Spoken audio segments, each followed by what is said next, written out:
And we are back here on the Metal Steel podcast. Of course, you can see me, Charles Prodigy Richey, and we are a day away from the Steelers' preseason finale as they'll be taking on the Atlanta Falcons. Kickoff time for tomorrow's game will be at 6:30 p.m. Eastern time. They'll be at the Mercedes-Benz Stadium as they'll complete their final preseason game of the season. And we're almost here right now for the 2023 campaign, as we are a little over 2 weeks away from everything going on.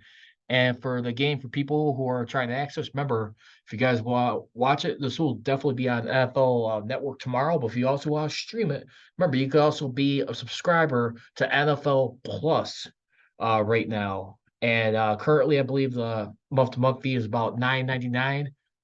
And I'm not sure if you get a discount still, but you can also watch on there and catch replays of the game, either condensed or full versions after that.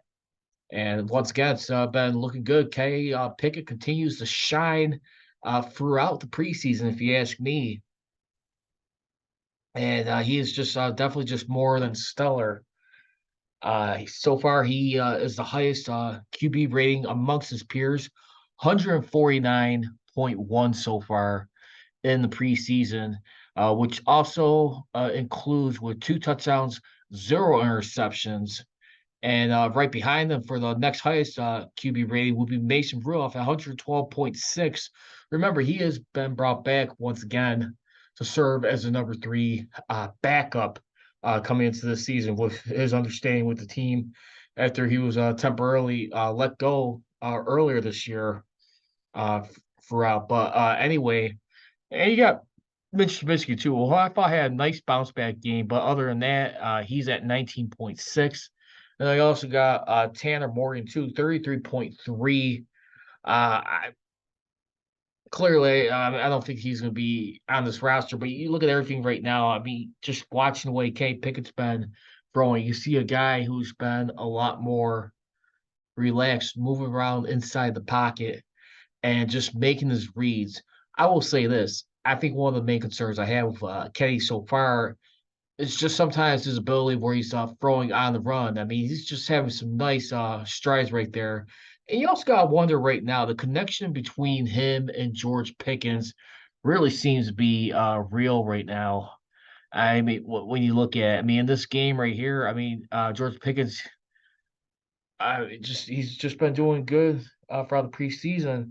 But then I also look at Move too, who's really becoming, who's gelling nicer and nicer along the way for this team. And just we might have seen finally that the organization has found a suitable replacement post Heath Miller, which took about over 5 years. But Pat Freiermuth, I got to tell you what, he is the real deal right now. The nucleus of this team. I think one of the only question marks right now seems to be, when you look at this offense, is Najee Harris, who's definitely been struggling mightily. You look at the last game he's had right here. He's had 2 rushing yards for 6 yards, been unable to hit the hole right here. But the Steelers, they do extend their win streak to 5 right now, defeating the Bills on Saturday. We had well over 64,000 fans packing Acrisure Stadium. And the defense right now, I mean, just playing with some high confidence. Again, we'll wait and see how that translates into the regular season. Of course, everything just playing with a lot, loose RNG, laying it all on the line right now. And I gotta tell you right now, I mean, just from watching this, you definitely get a sense of some team bonding right now, big time. And cool to Mike Tomlin too. I mean, I know there's some people who are probably a little questioning right now, why is he playing his starters, still going into even the third preseason game. I mean, I think this just goes to show you too about how he wants to, as a coach, ensure it's a competitive environment where it's in practice. He wants to make sure the winning, I mean, they bring a winning attitude day in, day out. And you got to tip your cap to something like that. And also, too, I mean, when you look at, too, Andrew Filipponi of 93.7 The Fan, he pointed out right now, yesterday, or not too long ago, Andrew Fillipponi, the two teams that played in the Super Bowl last year, rested stars in week 3 of the preseason. And then the Eagles had a young, unproven quarterback. Mike Tomlin's making a mistake. Bench big guys, they've earned it. What do you say to that? I gotta be honest with you too. I think that's one of the things too right now. People still get a little concerned with preseason, just that risk of injury right there. But again, I mean, look at a guy like Kenny Pickett right now too. For example, I mean, a lot of people are probably holding his breath. I mean, watching him, but at the same time too, when the quarterback is so protected, particularly in today's game for the last 13 years right now. I mean, he's got a lot in his favor. Of course, I mean, one wrong hit or takedown to the ground could be very vital to this season. But I gotta believe right now that Pickett, I mean, at the end of the day, he's just gaining more and more confidence right now. And let's see how this continues to translate. But yeah, it's definitely an interesting area right now. And of course, you look at like Najee Harris right now. I mean, he is definitely the one guy, you know, when look at everything. And one of the things that was posed to too, Gerry Dulac, who's doing a fan mailbag. You can also catch him on X at Gerry Dulac for all his Twitter content with the Pittsburgh Post Gazette. And one of the questions that was posed to Gerry was that why does Naj struggle to hit the hole? Is that something that can be coached or taught? Or are we stuck with that running back that will forever struggle in this regard? Jerry's response was that it's something the coaches need to continue to emphasize. Go over game film and show them the holes if that's the case. And I'm going to say this too about Najee Harris right now. I really believe when you look at him, he warms up slowly. I mean, for this team. I mean, yeah, I mean, he had a stellar year. I mean, it was rookie year, but even still, I mean, you think back to when Ben Roethlisberger was around too, was like calling him out, trying to motivate him. He was able to hook up with Jerome Bettis that year, and you saw the production he had. Like in his rookie year, he had 1,200 yards rushing with 7 touchdowns. He also caught 74 catches for 467 yards, scrimmage yards. I mean, right there, 1,667 yards of scrimmage with 10 touchdowns in total for them. Now, of course, last year, I mean, that went down about 166 yards on the ground, and his reception yards was cut more in half, basically.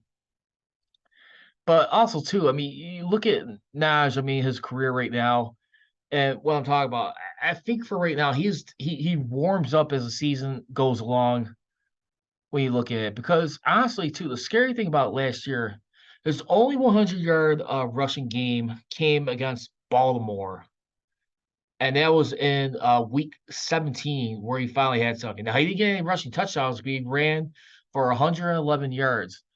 The year before in his rookie season, I mean, when he was running, he had 3 100-yard rushing games. Now, a lot of that too, people would still point back to the Lisfranc injury. I don't know if that's still any hesitation or excuse right now. But it definitely does power the question right now. And I said this to someone off to the side too. What you gotta really think about, if this was back in the day where it was a hard hitting physical game, I think he could fly under the radar with taking his time warming up as long as he had a good defense. But when it's so offensively demanding, you don't have time for like slow starts like that. And granted, too, when you look at his 100-yard games, they were coming up in real stretches right there. I mean, there were some games right here. I think like what really helped him out. You look at the Broncos game right there, where they snapped out of a 3-game losing streak that was at home against the Broncos right there, where they won that game 27-19. He had 122 yards in that game off of 23 carries with a rushing touchdown. And also, in that game, he also had 2 catches for 20 yards. And then you look at like some of the other impactful games that season. One Monday Night Football game versus the Cleveland Browns. Ben Roethlisberger's final home game as a Pittsburgh Steeler, where he exploded for 188 yards off of 28 carries, 1 touchdown. And he also caught 3 receptions for 18 yards right there, too. And that was just remarkable right there. I mean, then you just look at the following season. Prior to him getting his first 100 yard of the season, his second highest that season from a year ago was in a 10-point win versus New Orleans Saints, where he had 99 yards, but still no rushing touchdowns. And I gotta tell you right now, I definitely feel like Jaylen Warren, he is definitely pushing him. I mean, they're definitely have to go over right now because if he does not get it together this year, one could definitely make the argument right now he may be a bust, unfortunately. And I really like Najee. I'm a big fan of his. But I gotta definitely say it's definitely been very disappointing. A guy who came out of Alabama right here under Nick Saban and just doesn't really got much to show for it. I mean, barely enough. I mean, those 1,037 yards rushing, that doesn't even qualify for like a decent 1,000 yard rushing in a 16 game season. I mean, if you really think about it, I mean, everything that he's just been doing, I mean, for that, I mean, 60.8 right there. I mean, that's barely, I mean, for what he did last year, that's under 1,000 yards. It's barely there. That's about 973 yards. Because of that extra game right there with the 17th game, he was able to get over that. And that's where you really got to look at. Still not bad. I mean, his average per attempt is still pretty solid. He's close to about 4 yards. It's actually 3.8 as of last year. Career total 3.9, which was the same yards per attempt in his rookie season. But now, I mean, for right now, when you got the competition right now, I mean, the only question mark two behind, like, say, when you look at the depth chart right now on the running back, you look at Najee Harris, you got Jaylen Warren, Anthony McFarland. He has struggled at times, and this game right here versus Buffalo Bills, who came into this game, he had 9 carries for 2 yards. Bad day at the office, and that was about it. So let's see. Let's say you. What's your biggest concerns right now here when you look at the Steelers preseason? Gerry Dulac definitely seems to think right now it will definitely be at cornerback right now, for the most part, going into it because he definitely thinks so. I mean, he thinks maybe a defensive back more in particular because one other fan question polled to Gerry Dulac was that James Pierre, he is on borrowed time. Does he make the squad? If he does, that's a sign that their cornerback depth has not improved. And Gerry Dulac tended to agree right there on that one. And he even anticipates so too for going to next year's draft. The areas of need that they will need to pay attention to for the 2024 draft. He's got him at corner and inside linebacker. And it's kind of hard to argue that at this point. I will say this right now. I mean, when you look at the step chart, like on the defensive side, aside from that, I mean, let's look at it. I mean, like the outside linebacking core right now really looks pretty solid right now. I mean, you got TJ Watt right now, along with Alex Highsmith. Seems to be like the new Watt and Bud Dupree tandem right now. I mean, Alex Highsmith, I mean, could be definitely onto all pro honors if he keeps at it right now. I mean, guy who's definitely got paid, deservedly so, and he just continues to really improve like each season, especially who they haven't had in a long time. We're talking about the edge rushers right now here. I mean, you look at his rookie season, who's backing up for both Bud and TJ. I mean, he had 2 sacks, and in 2021 he had 6 sacks. He had 8.5 more last year, 14.5 sacks, with a high in quarterback hits at 20 and he had 5 forced fumbles too. So it's like not just the sacks, but the impact plays that he's been able to make too. So the hard hitting. So he's been able to force some fumbles. I mean, prior to that, I mean, 2021, he had only one forced fumble in his career up to that point. He 5 times that amount last season right here, and he's been starting all of his games for the last 2 years right now. I mean, when you look at everything, 33 games he has started the last 2 seasons. He is definitely becoming phenomenal right now because when you look at it too, as far as like the outside linebacking depth right now, I mean Herbeck and the addition of Marcus Golden, who has played 8 seasons right now, given quality backup at outside linebacker they had, like I mentioned, since 2020. I mean, you look at Malik right now. He has 47 career sacks, with his highest being 12 and a half in 2016. He's had double-digit sacks in 2016, 12 and a half in 2019, and then 10. Excuse me. He had 12 and a half in 2016, 10 in 2019, and 11 in 2021 right now. I mean, when you look at where they are as far as like on the outside linebacker depth chart right now, as far as like Marcus Golden, I should say, excuse me. Let's double check the information real quick here. I mean, Marcus Golden, he comes in here clearly as a veteran right now. He'll be he's already turned 32 years old right now. And look the areas I mentioned, that was Marcus Golden, excuse me. But anyway, then you also look at too on the other side of that, for the inside depth right here. You also got Nick Herbig backing up Alex Highsmith. Golden's backing up TJ Watt. Nick Herbig, by the way, who I really think has been another eye-popping name for this team right there, who's been drafted out of the University of Wisconsin right now. When you take a look at everything. And Nick Herbig right there seems to be a rookie rusher who is learning from the master. And you look at TJ Watt, who had some high remarks for him. He definitely said he's a steward of the game, just like myself. Following their victory over the Bills Saturday night, he loves pass rush. I love pass rush. We gel and talk about that stuff, things you can't teach, like the bend, the effort. Those are big things for an edge rusher, just finding at the quarterback. He's all encompassing. This is repertoire, according to Watt. He's got a bunch of different moves. Watt also goes on to say too, he's not a one-trick pony. He's done a very good job of adapting well and just playing his game. It's hard for young guys to do. And those are the positive things right here about Herbig right now, who's coming in here.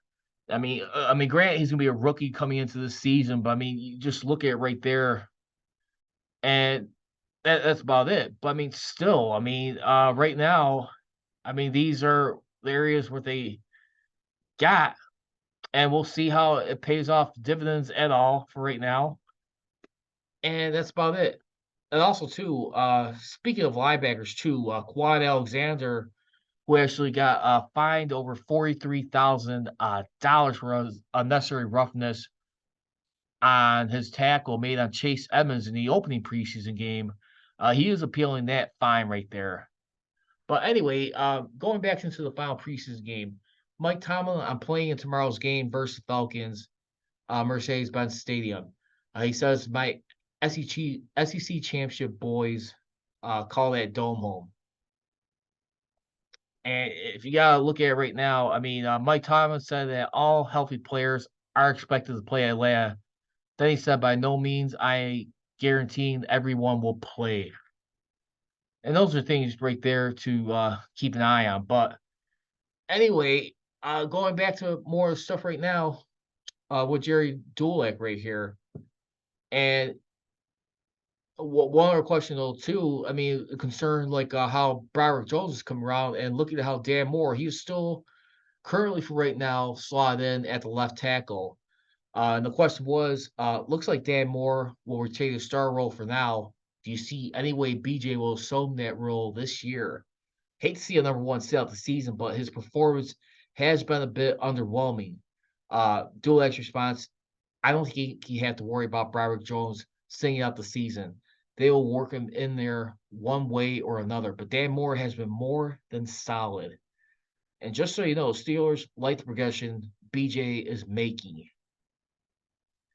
Uh, and that's encouraging right there too. I mean, listen, I think if anything, I mean, Broderick Jones has a real deal to be like an impactful lineman.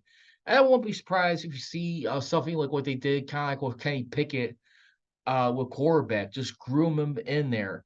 Just wait a little bit, learn patiently, just stay ready right there, and then he'll be ready to go. I think the only thing is, too, when you look at, I mean, Dan Moore, who has definitely been solid, but I will say this as far as the left tackle, here's the thing where it does become a little bit of a damper.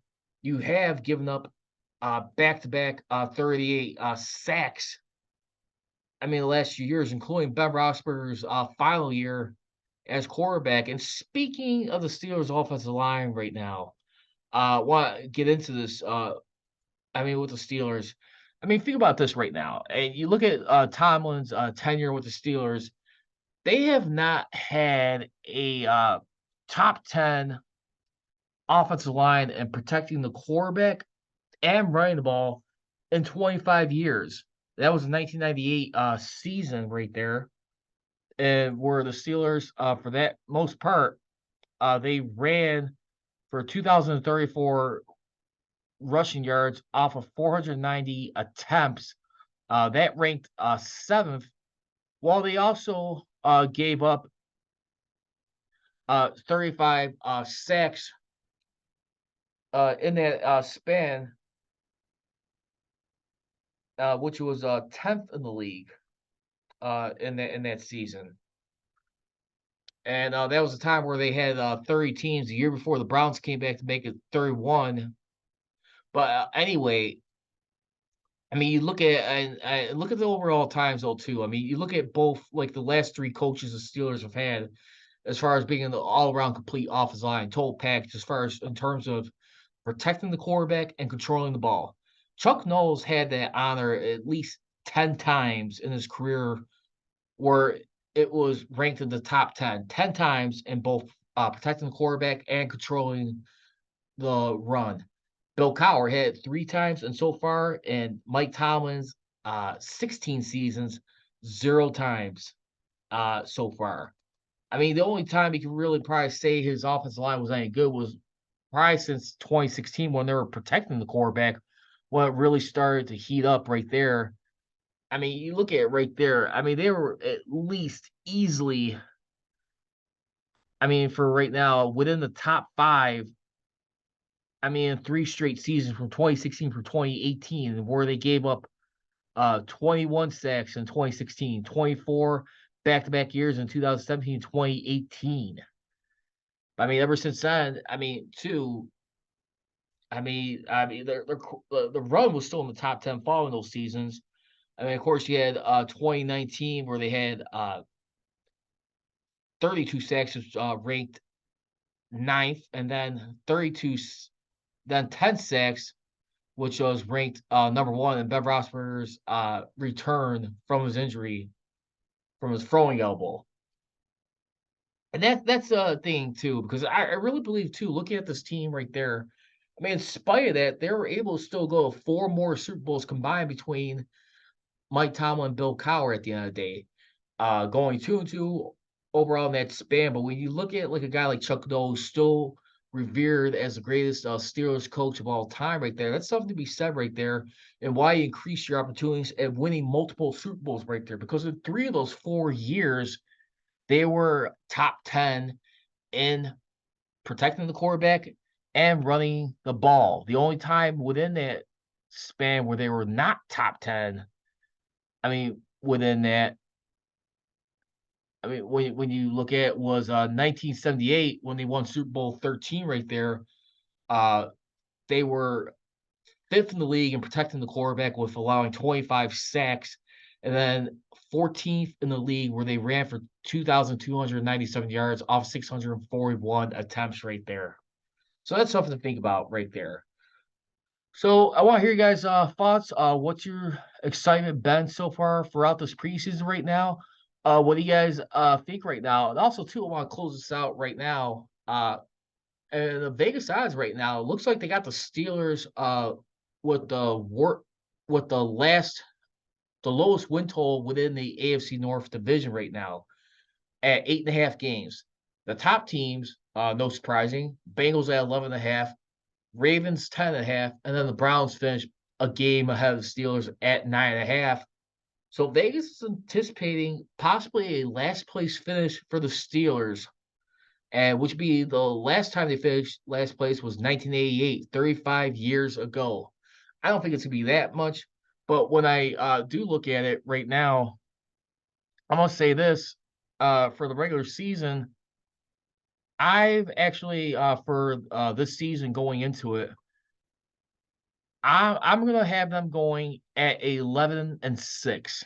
I mean, when I break down the schedule right now, because I'm anticipating to lose their game first against the San Francisco 49ers. That game could go either way. I mean, they've usually been pretty good winning at home in their season openers. I mean, basically for the most part. I mean, and like I said, I mean, it's definitely been heartbreaking too. I mean, they haven't had a opening season win at home since 3 years ago when they defeated the Denver Broncos. But going over the schedule right now, I mean, you got the 49ers right there. I'm anticipating a loss right there. Their wins that I got for this season, because I'm gonna go for the 11-6 record. They're gonna split with the Browns, Ravens, and Bengals. I believe. I believe they're gonna split with them, having a 3-3 record within the AFC North. But their wins are going to come against at Houston, which would be in week number 4, which would be a CBS game in the Energy Stadium. Home against the Ravens, the first half of that rivalry right there. Then I'm gonna have them winning in LA at the Rams at SoFi Stadium. Uh, they'll sneak by the Jaguars right there. That's a game that could go either way. I was thinking a loss initially, but I'm gonna go ahead and give them the benefit of the doubt that they'll find a way to win that game. That'll be on October 29th. Usually Steelers play pretty hot in October, but then again, 6 years ago they did lose to them right there too. And where Ben had that horrific game, I believe it was 3 interceptions in that game. And where he questioned at the end of the game, I'm not sure if I have it anymore. Then they'll win on Prime Video, which will be a Thursday night game versus Tennessee Titans at home versus the Green Bay Packers, and then they're going to win against Cardinals, Patriots, Colts, Bengals, which would be at Acrisure, and that's about it. So I'm gonna go 11-6 for this team, no worse than 10-7, and that's gonna be my prediction for the season. And that's gonna be a closeout for this edition here of the Man Steel podcast. And then I'll have a follow-up podcast at the latest on Sunday or Friday at the earliest. But anyway, once again, you guys can follow me on my Twitter content. You can check me out at X at Man of Steel CGR. You can also check me out on Instagram at Man of Steel Nation. But mainly check out the YouTube channel, Men of Steel Podcast. And I want to say thanks everybody for tuning in. And as you always can leave it here, don't be trolling, be rolling. Here goes zeros. Here we go. You know, this has been our story all year, hasn't it been? 60 minutes. It's never going to be pretty. Throw style points out the window, but these guys will fight to the end. And I take my hat off to you, and I congratulate every last one of you. Thank you for watching the Man of Steel podcast with your host, Charles Prodigy Richey, here on YouTube. Please make sure to hit that subscribe button. And for all the latest Man of Steel podcast episodes, feel free to download them on Mixcloud, Anchor.fm, and SoundCloud, wherever you get your podcasts.